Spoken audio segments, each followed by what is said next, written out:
입니다. 창세기 22장 11절부터 14절까지의 말씀입니다. 창세기 22장 11절부터 14절까지의 말씀.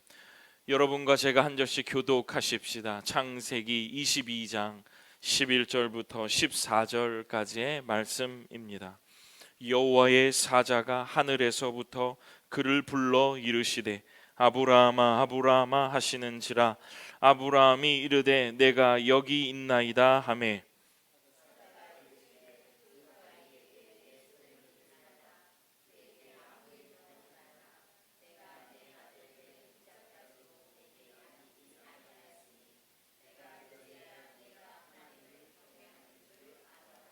아브라함이 눈을 들어 살펴본즉 한 숫양이 뒤에 있는데 뿔이 수풀에 걸려 있는지라.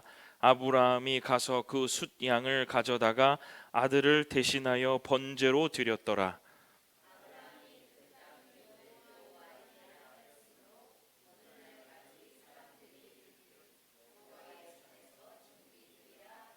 아멘. 기도하겠습니다. 고마우신 아버지 하나님, 주의 말씀을 이제 우리의 눈앞에 대합니다. 우리의 마음으로 이 말씀을 읽게 하시고 오늘도 무엇라 말씀하시는지를 성령의 임재하심을 통하여 깨닫는 귀한 시간 될 수 있도록 아버지 하나님께서 인도하여 주옵소서. 말씀이 그저 있는 것이 아니라 능력이 있는 주의 말씀으로 깨닫는 주의 말씀의 시간 될 수 있도록 주님 인도하여 주옵소서. 감사드립니다. 예수님 이름으로 기도드립니다. 아멘. 오늘 본문 창세기 22장 11절부터 14절의 본문을 가지고 말씀은 나를 포기하게 만든다.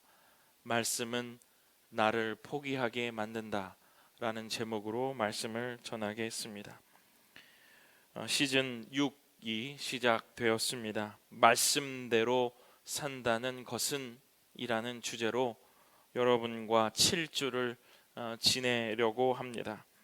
이번에 7주의 말씀, 정확히는 6번의 말씀을 가지고 지금 말씀을 통하여 지금의 시대에 우리에게 주시는 깊은 의미를 다시 한번 깨닫게 되시기를 주님의 이름으로 축원합니다.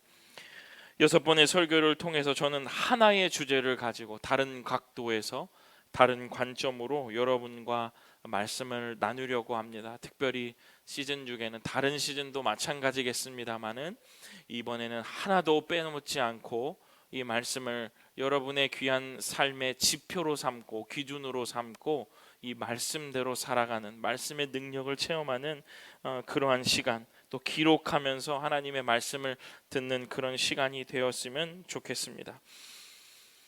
말씀대로 산다는 것, 정말 그렇게 살 수 있을까? 우리는 말씀대로 살고 있는가? 말씀이 우리의 삶을 인도하고 있는가? 말씀이 우리의 삶의 이끄심을 받고 있는, 말씀의 이끄심을 받고 있는가? 우리는 입버릇처럼 말씀이 좋아서요, 말씀이 내로 살아보려고요 라고 말은 하지만 그렇게 살고 있는 삶이 우리에게는 그렇게 많지 않음을 우리는 고백할 수밖에 없습니다. 이번 제가 카카오톡으로 우리 성도들에게 보내드린 말씀대로 산다는 것은 이라는 주제를 가지고 이번 시즌을 보낸다고 했을 때 많은 성도들이 정말 그렇게 살 수 있을까? 목사님이 하는 말씀이지 라고 그렇게 들리셨을지는 모르겠습니다. 말씀은 귀하고 아름답지만 우리의 현실은 너무 바쁘죠. 저 바쁘다라는 그 단어를 참 고민을 많이 했는데, 여러분, 말씀이 귀하고 아름답다, 꿀보다 달다, 이런 것은 알지만 우리의 현실은 어떻습니까? 현실은 여러분에게 어떻냐라는 말씀입니다. 우리는 매일같이 선택의 갈림길에 서고 때로는 말씀과 충돌하는 상황에 많이 접하게 됩니다. 그럴 때면 오늘 이 주제처럼 말씀대로 산다는 것이 너무 이상적인 것 아닌가? 그렇게 산다는 것이 우리의 삶에 맞는 것인가? 때때로 우리가 우리의 생각과 이성을 따라서 요리조리 잘 사는 것이 맞지 않는가? 목사님, 너무 냉정한 시대의 평가입니다 라고 여러분들이 생각하실 수 있을 것 같아요. 저는 요 근래에 제가 참 묵상을 많이 하고 여러 군데에서 많이 생각했던 부분을 오늘 이 말씀대로 산다는 것이라고 준비하면서 하나의 단어를 가지고 왔어요. 아마 이제 제가 이 6번을 이 이야기로 하려고 하는데, 여러분, 말씀대로 산다는 것 생각보다 단순합니다. 말씀대로 산다는 것, 여러분, 그렇게 어려운 일 아니라는 거예요. 어쩌면 하나의 단어로 말씀드릴 수 있을 것 같아요. 저는 그 단어를, 여러분 동의하실지 모르겠습니다만은, 포기라고 생각합니다. 말씀대로 산다는 것이 무엇이냐? 포기입니다. 말씀은 언제나 우리로 하여금 무엇인가를 포기하게 만듭니다. 내 생각, 내 욕심, 내 권리, 내 방식, 말씀대로 살기 위해서는 반드시 내려놓아야 할 무언가가 생긴다는 거예요. 저는 아무래도 학교의 교장으로 있다가 보니까 학생들의 변화, 학생들의 삶의 변화, 그를 변화시켜서 어떤 사람으로 만들 것인가에 대한 생각을 무척 많이 합니다. 그래서 이러한 방법도 사용해보고 저러한 방법도 많이 사용해봅니다. 아주 획기적인 것도 해보고, 아니면 때로는 아주 전통적인 것으로 우리 아이들을 채찍과 당근으로 그렇게 아이들을 가르치고 있죠. 그래서 아이들이 변하는 모습들도 많이 봤고, 그렇지 못한 모습들도 많이 봤습니다. 그런데 요즘 제가 드는 생각이, 물론 어떤 학부모님들과의 이런 대화에서 제가 그런 것들을 생각했지만,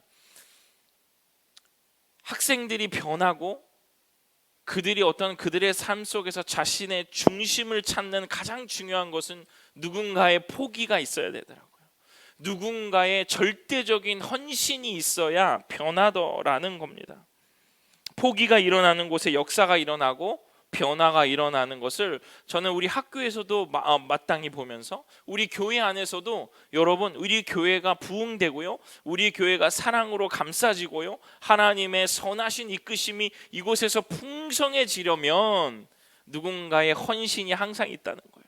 누군가의 포기가 있기 때문에 그것이 가능해진다라는 거예요. 그럼에도 불구하고 그것을, 그 대가를 받지 않으려고 하는 그 진실된 사람의 헌신 속에, 물론 내가 되면 안 됩니다 뭐 이런 생각 하실지 모르겠지만, 누군가의 그 헌신이 그 가정, 그 교회를, 또 그 가정을 저는 온전히 변화하고 만들어 간다라고 생각합니다. 이렇게 한번 여러분 생각해 보십시오. 우리가 반목, 질시, 평화가 없는 곳을 한번 보세요.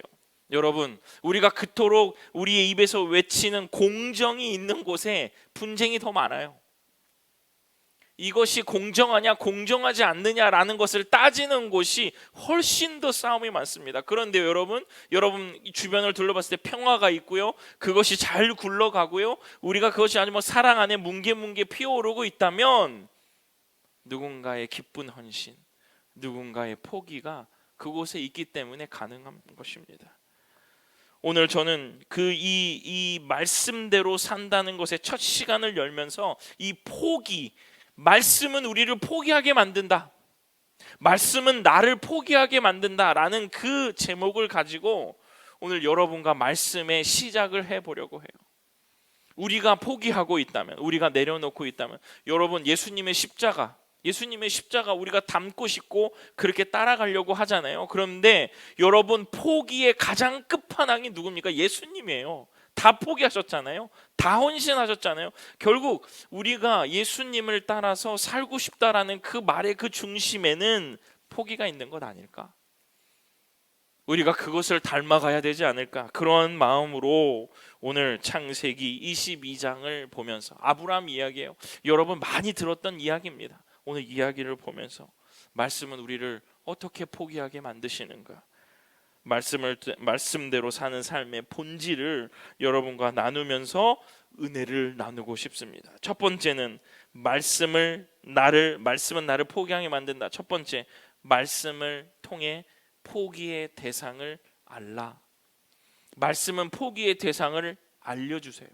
우리가 모른 척하고 우리가 짐짓 아는 채 안 하는 것뿐이죠. 창세기 22장 2절 제가 한번 읽어드리겠습니다. 뭐냐면 말씀은 포기의 대상을 명확히 알려준다라는 얘기예요. 여호와께서 이르시되 내 아들 내 사랑하는 독자 이삭을 데리고 모리아 땅으로 가서 내가 내게 일러준 한 산 거기서 그를 번제로 드리라. 아멘. 내 아들, 그리고 그 아들은 사랑하는, 그리고 하나밖에 없는 독자, 이름은 이삭이다. 말씀은 굉장하게 우리의 포기의 지점을 명확하게 알려주신다라는 겁니다. 그 아들이라고만 해도 충분했을 텐데 성경은 이렇게 얘기하고 있죠. 한 걸음 한 걸음 우리에게 포기의 지점과 포기의 영역을 알려주신다라고 저는 말씀을 읽습니다. 하나님은 아브라함에게 그냥 내가 포기하고 싶은 것 하나 골라서 바쳐봐, 네가 남는 것 하나 나에게 포기해봐 라고 말씀하지 않으셨어요. 가장 사랑하는 것을 포기하라 라고 말씀하셨어요. 종종 우리는 이렇게 얘기하죠. 하나님, 뭘 포기하라는 건지 모르겠어요. 목사님, 이렇게 뭘 포기를 해야 될까요? 저는 다 포기한 것 같은데 이 정도면 저의 삶이 진짜 포기의 삶 아닌가요? 정말 그럴까요? 여러분들은 그 포기의 대상을 정말로 포기하며 살고 계십니까? 매번 예배 때마다 찔리는 그 부분, 기도할 때마다 자꾸 올라오는 그 한 사람, 말씀만 들으면 불편해지는 그 주제, 이런 것들이 다 우리가 포기해야 될 그런 영역입니다.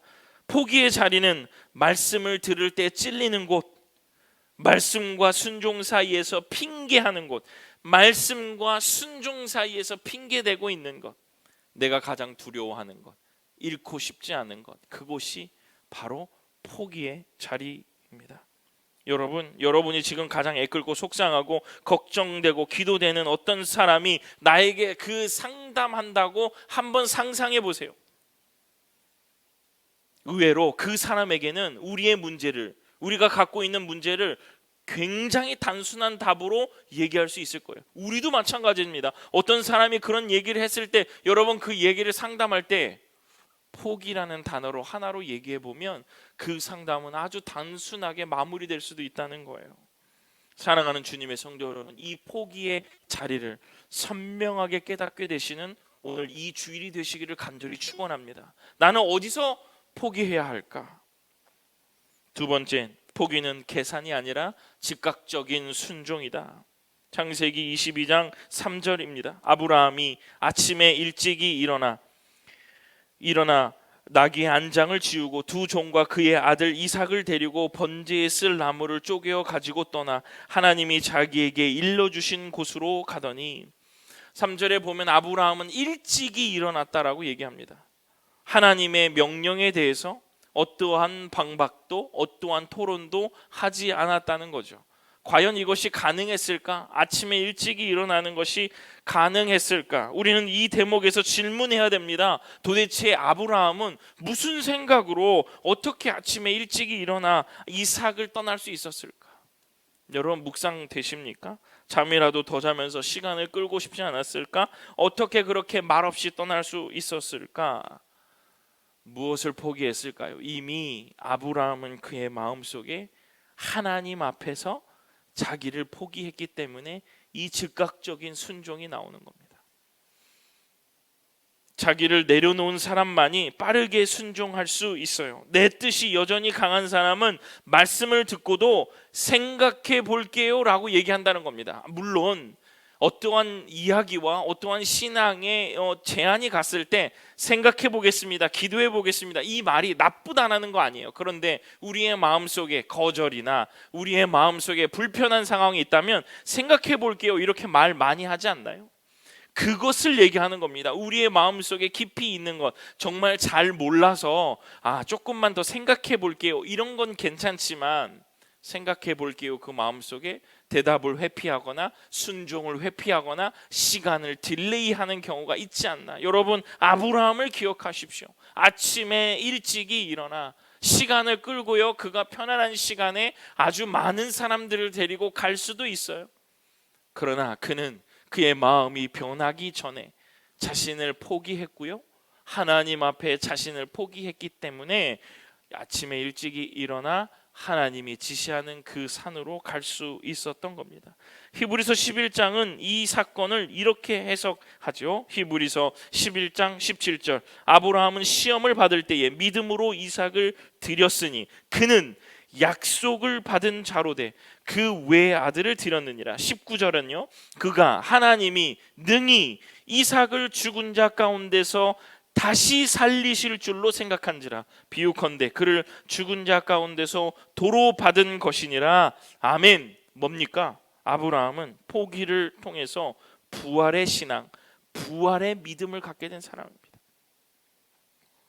말씀에 즉각 순종할 수 있었던 이유는 그가 포기한 자만이 경험할 수 있는 하나님의 능력을 알고 있었기 때문에 그래요. 여러 이 아브라함의 삶 전체와 이 사건 전체를 봐도 아브라함은 자신보다 하나님이 먼저 가시는 것, 하나님이 먼저 역사하시는 것을 알 수 있었고, 내가 하나님 앞에 나의 시간들, 내 것들을 내가 내보이는 것보다 하나님께서 하실 일들을 기다리며 멈춰 있는 것이 그 포기한 자만이 경험할 수 있는 말씀의 능력, 하나님의 능력을 아브라함은 깨닫고 있었다는 겁니다.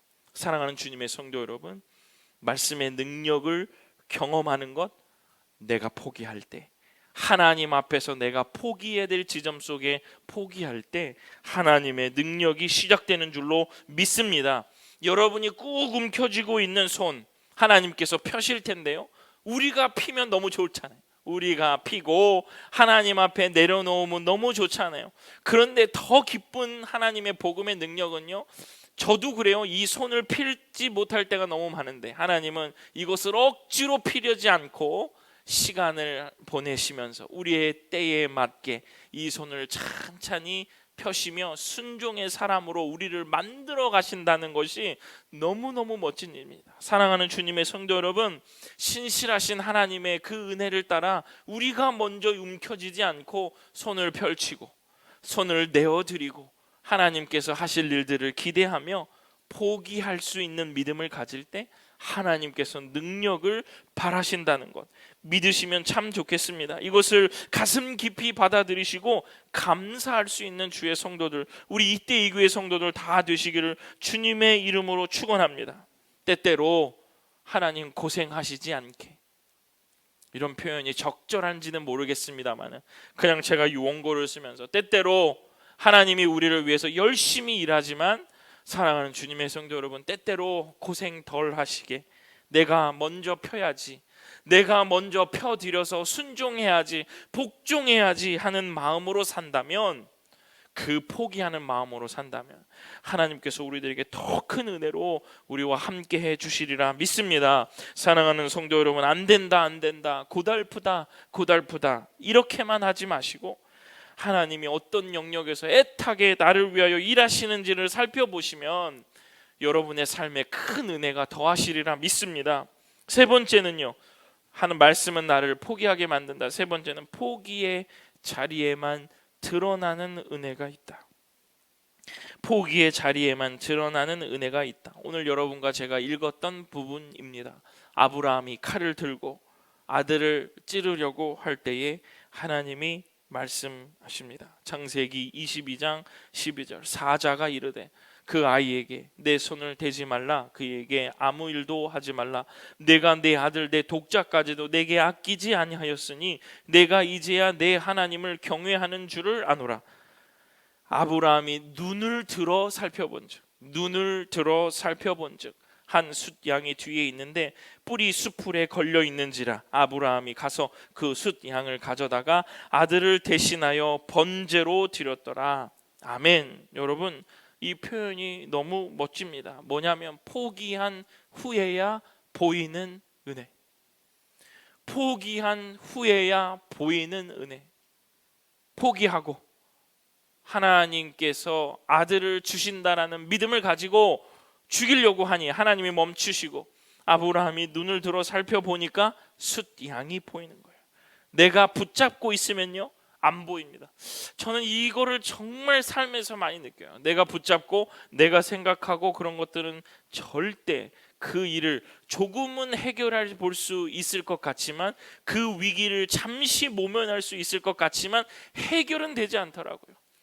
근데 내가 기도하고 하나님께 엎드려져서 하나님의 긍휼하심을 구하면 하나님이 하시는 일이 가장 적합해요. 하나님께서 그 하시는 일들 가운데 우리의 큰 능력이 임하는 것을 저는 많이 경험합니다. 내가 붙잡고 있으면 보이지 않죠. 계산하고 망설일 때는 준비된 숫양이 보이지 않아요. 계산하고 준비하고 있으면 숫양이 보이지 않죠. 내가 내려놓을 때 하나님이 준비하신 것을 비로소 볼 수 있게 될 줄로 믿습니다. 그래서 아브라함은 그 산의 이름을 여호와 이레라고 부릅니다. 주님께서 준비하신다는 이 이름은 말씀에 순종하며 포기한 사람만이 붙일 수 있는 이름이에요. 마치 막 재수가 딱 좋아서 운이 좋아서 딱딱 들어맞아서 와 여호와 이레 이런 류의 것이 아니라 내가 하나님 앞에 말씀으로 포기하고 있으니 하나님께서 주시는 그 은혜가 보이는 그 놀라운 은혜. 여러분 막 이 감사와 막 이런 것들과 연결되지 않습니까? 말씀대로 산다는 것은 내가 원하는 것, 내가 원하는 결과를 보장받고 움직이는 것이 아닙니다. 아무것도 보이지 않아도 단지 한 분만, 하나님 한 분만 신뢰하며 포기하며 순종할 때 그 자리에 하나님이 준비하신 은혜가 열리는 은혜, 열리는 능력을 체험하는 것, 이것이 바로 말씀 속에 산다는 것의 의미라는 것입니다. 사랑하는 이때 이 교회 성도 여러분, 결과를 보장받으려고 말씀 보지 마십시오. 결과를 보장받으려고 기도하지 마십시오.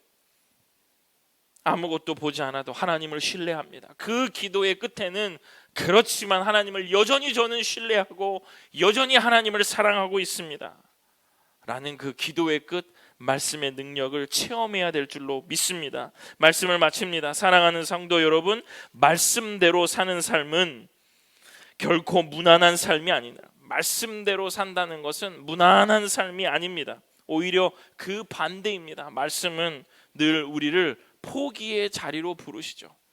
우리를 조금 더 사랑해 보라고 하죠. 저 사람이 나를 1 줬으니 나도 1 줘야지. 야, 그 정도 했으면 너도 그 정도는 하지 마. 하나님의 말씀은 여러분을 조금 더 낮은 자리로 더 많이, 더 풍성히 주라 말씀하시는 거예요. 공정함으로 우리의 삶을 자꾸 깎아내는 것이 아니라 여러분이 줄 수 있다면 더 많이 주세요. 1을 받았으면 5를 주시고 10을 주십시오. 그랬을 때 그 가정이, 그 직장이, 그 사업이, 우리의 교회가 하나님의 풍성한 사랑으로 넘쳐날 줄로 믿습니다. 말씀은 가장 아끼는 것을 포기하라고 하세요. 미루지 말고 지금 순종하라고 하세요. 보이지만 않아도 걸어가라고 하시는 거예요. 우리 포기하지 않잖아요. 아끼는 것. 우리 미루잖아요. 보이지 않으면 안 걸어가겠다고 떼쓰잖아요. 공허하다고 얘기하잖아요. 아닙니다. 말씀은 그럼에도 불구하고 신실한 믿음으로 결단하라 라고 말씀하고 계시는 거예요. 그리고 이 포기의, 이 모든 포기의 끝에 하나님이 준비하신 은혜로 우리들에게 응답하십니다. 여호와 이레, 여호와 이레, 여호와의 산에서 준비될 것이다. 그것은 그냥 있어서 운이 좋아서 딱 마침 보니 숫양이 걸려있지 뭐야? 이런 류의 준비가 아니에요. 우리가 포기하고 애타고 애통하고 주를 위하여 살다 보니, 눈을 들어보니 준비하신 그 은혜가 보이는 그것이 바로 여호와 이레의 은혜입니다. 이 한 시즌 6이 시작되었는데 사랑하는 주님의 성도 여러분, 우리 안에 무엇을 포기해야 할지 말씀 앞에 서게 되시는 이번 시즌 6이 되시기를 주님의 이름으로 축원합니다. 가장 아끼는 것이 무엇인지, 내가 지금 붙들고 놓지 않으려고 하는 것이 무엇인지, 말씀 속에 무엇을 내려놓으라 하시는지 우리가 말씀을 찬찬히 읽어가며 여러분 이 매일 성경도 아니면 여러분의 삶을 포기라는 그 단어 하나를 가지고 내가 더 헌신해야지, 내가 더 줘야지, 내가 더 일해야지, 내가 더 양보해야지 라는 그 마음으로 이번 시즌을 살 때 말씀의 능력이 우리 이때 이 교회에 충만하게 넘쳐 흐르게 될 줄로 믿습니다. 포기를 통해 하나님의 말씀, 포기를 통해 말씀의 능력과 하나님의 준비하심, 그리고 십자가의 은혜, 이것들이 경험되어지는 이 한 시즌, 그리고 이때의 교회 모든 성도들 다 되시기를 주님의 이름으로 축원합니다. 기도하겠습니다. 고마우신 아버지 하나님, 포기합니다. 내가 가장 두려워하는 것, 잃고 싶지 않은 것, 말씀과 순종 사이에서 핑계대고 있는 것, 말씀이 말하는 것 즉각적으로 순종하지 않는 그 모든 것들을 포기합니다. 하나님께서 준비하신 그 은혜를 경험하기를 원하오니 우리의 마음속에 강한 용기를 주시고 말씀의 능력을 체험하겠다라는 귀한 용기를 가지고 이 한 시즌 이 우리의 삶을 살아내는 이때의 교회 성도들 다 될 수 있도록 아버지 하나님 은혜를 베풀어 주시옵소서. 감사드리며 예수님 이름으로 기도드립니다. 아멘.